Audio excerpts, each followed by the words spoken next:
You always have to start the conversation about football at Boston College, my school, with the most famous pass in the history of college football.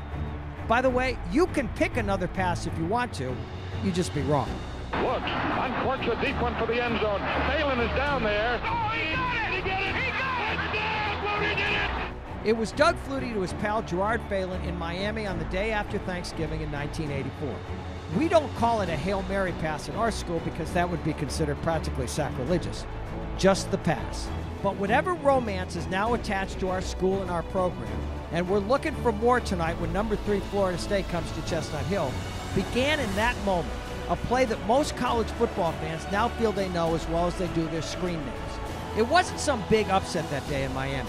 BC won the Cotton Bowl a month or so later and ended up number 4 in the country that year. It just felt that way. Because of Doug's size, people began to think of us as giant slayers. Then there was BC versus Notre Dame in 1993 when Notre Dame was number 1 in the country, having just beaten Florida State the week before. See how this all starts to come together? Finally, a walk-on kicker named David Gordon, whose father was one of the owners of the old Hartford Whalers, put one through from 41 yards, and it was 41-39 for the Eagles. All I remember from the moment right before Gordon put it through was this: does this kid understand how important this kick is to me?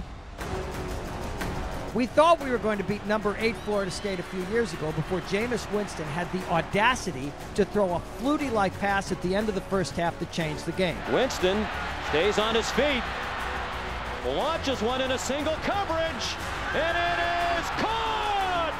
Jameis must have thought the statue of Doug outside our stadium was just some sort of hood ornament. Last year, when Florida State was number 3 in the country the way they are now, BC outplayed them all night long. Quarterback keeper Murphy, 5 touchdown.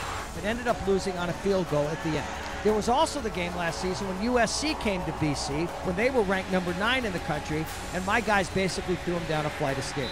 Now it's BC Florida State tonight, Friday Night Lights in Alumni Stadium. And it's worth pointing out that the quarterback for the Seminoles is Everett Golson, who used to be at Notre Dame, where they still remember what happened to them in '93 when the Irish were the top-ranked opponent for BC. I'm not predicting an upset.